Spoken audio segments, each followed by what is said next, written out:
Hey guys, it's me Amanda, and I am yet again joined by my little sister Delana. And we're going to be reacting to the pop music conspiracy theory by Shane Dawson. Let's get right into the video. Hey, what's up you guys? Yes, today we're going to be doing another conspiracy theory video. And today we're going to be talking about celebrities, the Illuminati, and some updates on the Mandela effect. So first we're going to be talking about one of my favorite people in the entire world, Britney Spears. Or is she Britney Spears? So I have a few different theories about her today, and the first one is, could she possibly be a clone? Now we've talked about cloning celebrities before. A lot of the theories are pretty far-fetched. But this one, I don't know, I kind of believe it. So back in 2002, Britney Spears was on top of the world. She had #1 albums, #1 singles, sold out world tours. She was dating Justin Timberlake, and they were the most famous couple in the world. And then it all came crumbling down. After her and Justin Timberlake broke up, everything started kind of going to shambles. Then she disappeared for a little while. She started acting kind of strange. The paparazzi was finding her doing weird things. She just didn't seem like herself. And then in 2004, she came out with a really dark, kind of fucked up song about a girl who had been cloned. The song was called Mona Lisa, and I know what you're thinking, Shane, I've never heard of that song. Exactly, because the record label didn't want anybody to hear it. Okay, so here's how the story breaks down. In 2004, Britney Spears secretly went to work on some music. She didn't tell anybody in her record label. She wrote an album that she called Original Doll, and there was a bunch of songs on it that she wrote herself, and she had never written music before, so these were all coming from her heart. There were songs where she was talking about feeling like a manufactured pop star. There were songs where she talked about feeling like she was lying to people. And then there was Mona Lisa, a song about a girl who got cloned. Take a listen. She's the original. She's unforgettable. She wants you to know she's been cloned. Yeah. No wonder the fucking record label didn't want anybody to hear it. What the fuck, Britney Spears? You're talking about being cloned? What does that mean? Well, Britney Spears didn't care that they didn't want people to hear it. She literally went to a radio station in 2004, walked down the street with her dog, went in the building, knocked on the door, and said, I want you to play my song. So the DJ that was on the radio that day, his name was Jesse, and he just did an interview talking about it, and this is what he said. They told me Britney Spears was on the phone and that she wants us to play her new song. Usually you don't believe stuff like that, but an hour later, the singer was outside the radio station with a bodyguard, her chihuahua, and a CD in her hand. So she went to the station, they played the song, and the record label lost their shit. And after that, legally, she wasn't allowed to put out any of that music. Now, some of the employees that worked at her record label at the time said this. We were unfamiliar with the album. Original Doll was never scheduled internally. It kind of makes you wonder what was on that album. I wonder what secret she talked about. What was so crazy that they did not want us to hear it? Just to go back to the cloning thing for a second. A few years after that, she released a music video, and the video was about her being cloned. So let me get it on you. Looks like we're on now. You're gonna be scared right now. I'm gonna have to throw this on ya. Let's get it blazing. Yeah, it's literally about her being in a cloning center. I mean, how many hints is she gonna drop? Now, another theory on why Britney Spears feels like she's kind of a fraud, or she's fake, or she's not being herself, is because when she started singing at a young age, her voice was very different. Now we know Britney Spears because of her signature baby voice, but back then, it's not like that. It's a fun world. You can do anything, oh anything. Keep believing in that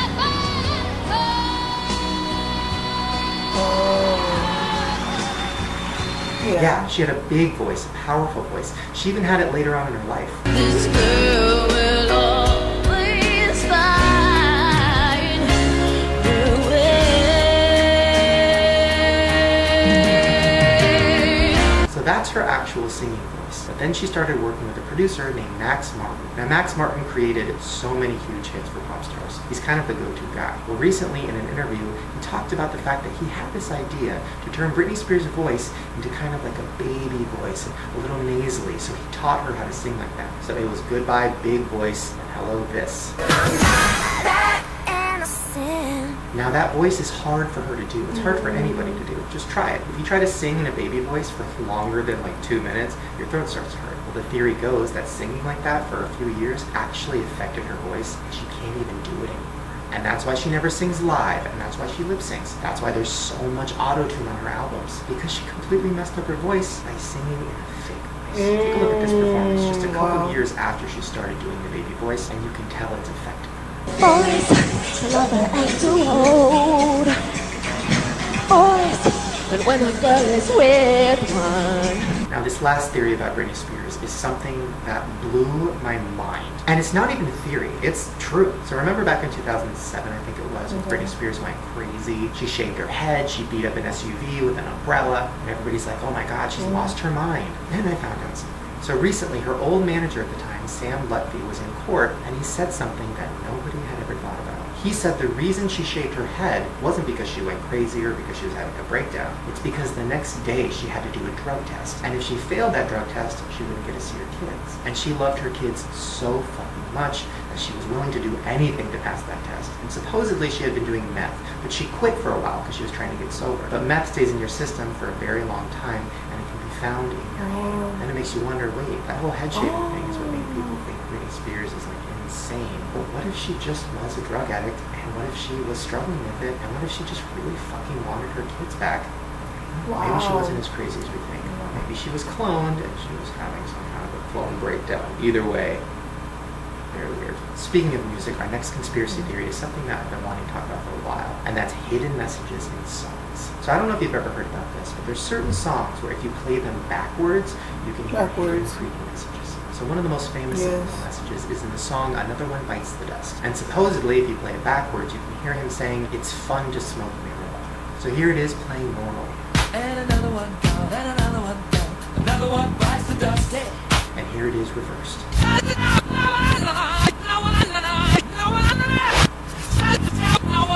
Did you hear it? I don't know. I mean, I fucking heard it. But it could just be a coincidence. You hear it. This next one is definitely not a coincidence. And I'm warning you, it's fucking creepy. So the song is called The Final Scream. And there's a part in the song where it says, Good night, Daddy. Well, if you reverse it, I'm not even going to tell you, just listen. So here it is playing normally.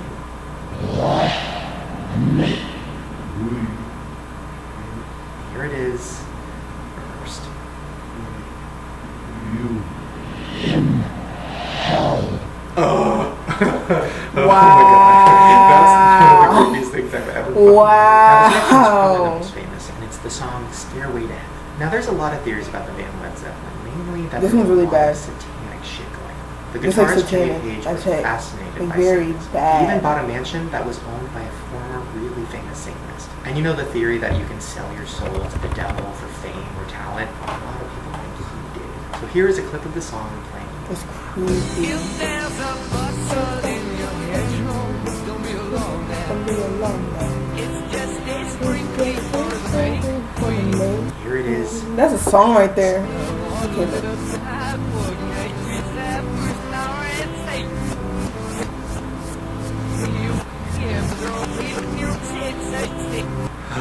I don't know. For some reason, that one like gives me goosebumps. It's longer than just, that. I can don't show know, you shit if you dealing with want to. Satan and 666 and all of yes, that. it's freaking creepy. Well, speaking of the devil, our next conspiracy is about Taylor Swift. Now, we have talked about her a lot. There's theories that she is part of the Illuminati. There's theories that she is a descendant of like the creators of Satanism. There's a theory that she goes on and like writes really crazy shit on message boards. There's a lot of theories. Don't about her. say it. Now, this theory about her is a little more subtle than the others. That's why he blinks it out. That's what makes it creepy. So throughout Taylor Swift's life and her career, she's had an obsession with the number 13. Now, to most people, the number 13 is the most unlucky number, unless you're a Satanist or unless you're an Illuminati. So basically, the Illuminati is made up of 13 bloodlines. That basically means 13 different families who have been in control of the Illuminati. So that's why the number 13 is very important to them. So let's start with the day she was born, December 13th. And by the way, it was Friday the 13th. Whenever she played sports as a kid, she would pick the number 13. When she'd have live performances, sometimes she'd have the number 13 sharpied on her. Her debut album, Fearless, had 13 tracks. Now, most albums usually only have 11. She wanted to make sure that hers had exactly 13. At the end of her huge world tour, Taylor did a special meet and greet with some fans, and she made sure that it went on for exactly 13 hours. First of all, that's a long fucking time. That's insane. So why was she so adamant on making it 13 hours? Also, when she started Twitter, she could have very easily had Taylor Swift be her Twitter name since she's a celebrity, but instead, she decided to have it be Taylor Swift 13. Her first #1 song hit #1 in its 13th week, and she said in interviews that anytime she goes to an award show, she tries to sit in seat 13, or a seat that kind of correlates with the number 13. And then in 2009, she had the infamous moment when Kanye West embarrassed her in front of all the people at the VMAs. Now I know what you're thinking, Shane, that doesn't have anything to do with the number 13. but it might have something to do with the Illuminati initiation process. Now, supposedly, when the Illuminati is looking to initiate somebody into their group, you have to go through an initiation. Now, one of the biggest ways they do that is by public humiliation. They want to see how you handle being humiliated, and if you handle it well, you're in. Now, if you remember, when she won the award, she was wearing a silver dress. And then, of course, this happened. Yo, Taylor, I'm really happy for you. I'm gonna let you finish. But Beyonce had one of the best videos of all time. One of the best videos of all time.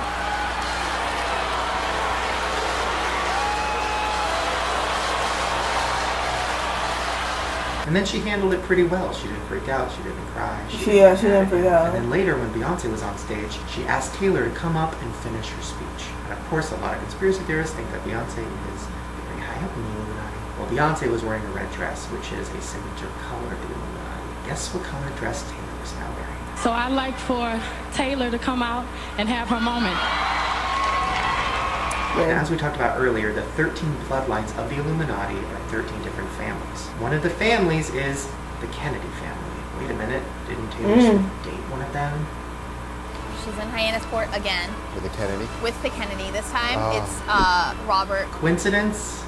Well, now back in the day, there was another really famous celebrity named Marilyn Monroe. And supposedly she had an affair with the president, who was John F. Kennedy, who supposedly was one of the bloodline. Now, on his birthday in 1962, she went up on stage and sang him a song. Check it out. Happy birthday, Mr. President. Happy birthday to you. Now, there was already a rumor they were having an affair, but this just kind of concreted it. Well, just a few months later, she died. And a lot of conspiracy theorists think that she got really close to him. She found out about the Illuminati, and she was going to expose them. So they had her killed. Her death was ruled as a drug overdose and a suicide, but it seems pretty easy to think. I don't know. All I'm saying is I don't trust anybody.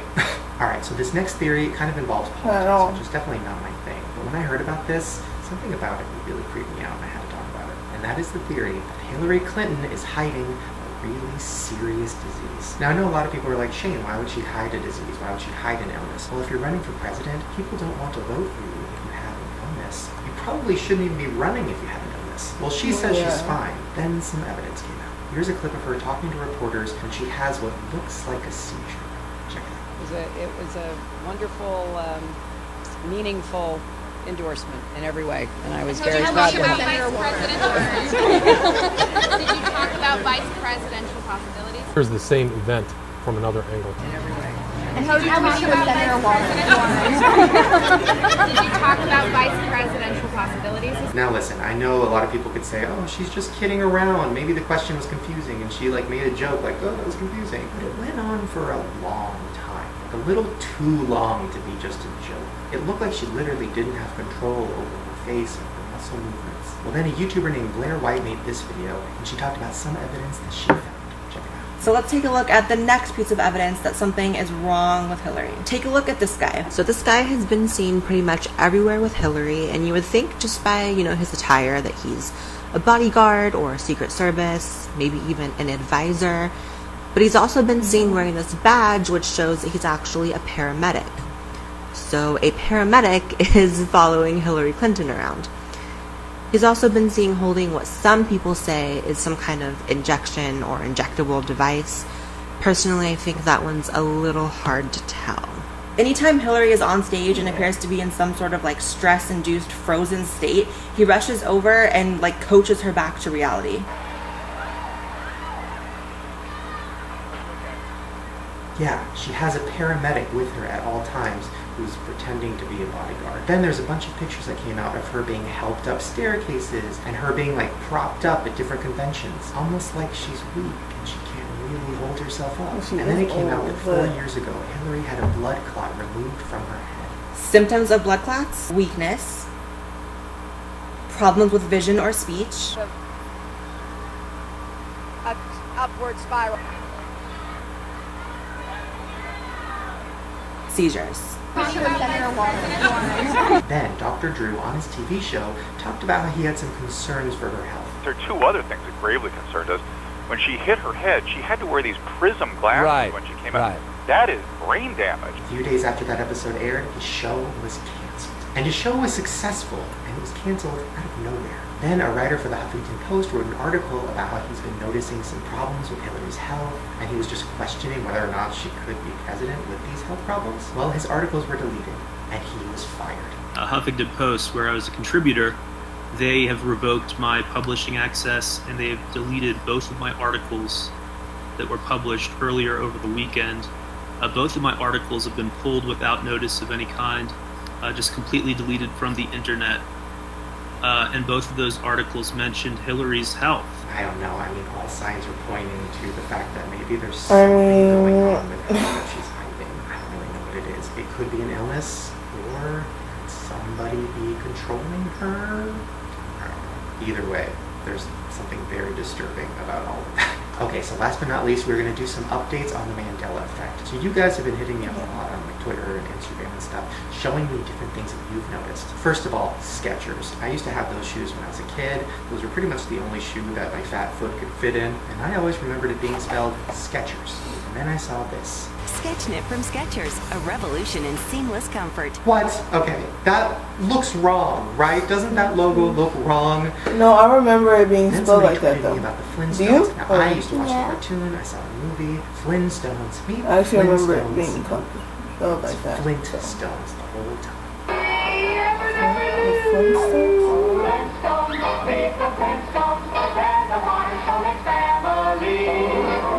What? That T was not there. I specifically remember Flintstones. Then I found out that my favorite food as a kid, Tostino pizza rolls, were never called Tostino pizza rolls. Plus drama. Totino's pizza rolls. What? Totino's? That's Totino's? No. Fuck no. Wait, that's not that's what it was. Tostino. Then I found out that the Looney Tunes is not That spelled one's- Tunes. It's spelled Tunes. Looney Tunes? That makes no sense. They're not singers. Wait, It's tunes, like cartoons. No. Last but not least, No, this that one one's really wrong. freaked me out because I remember this. So when Sally Field won an award, He's gonna be mad she though. went up on stage and she said, "You like me. You really like me." And this became something that a lot of people made fun of. It Yeah, was on everyone TV, says. People made fun of it in movies. You love me. You really love me. You like me. You really like me. Well, then we all found out that's not what she said. And I can't deny the fact that you like me. Right now. You like me. What? How can we all remember it as "you like me, you really like me"? And people have even talked about it in movies, and that's not what it was. I don't know. These fucking Mandela effects are fucking me up. If you have any more, please let me know down in the comments. I am fascinated by this. Maybe tweet them to me with like hashtag Mandela Shane or something. Okay, guys, so that's it for today. And what I want to say is the what was it? Tostitos? It was like Totinos or something like that. And then the what was the other one? The Looney Tunes. Y'all can't tell me it wasn't spelled Toons, because I remember for sure it being spelled Toons. That's a lie. And then the Tostitos, whatever that is, and not no. Y'all can't tell me it was that. Like the other one. Like, you know what? I'm really mad because I remember this stuff being spelled this way or whatever, and then out of nowhere, y'all gonna tell me that it wasn't spelled that, and as long as I've been living, I've been thinking it was. It hurts. You wanna add anything? So anyways, if you liked the video, please like and subscribe down below. The original video will be down in the description, and if you have anything for me to react to, put it down in the comments. So that's it for today, and bye.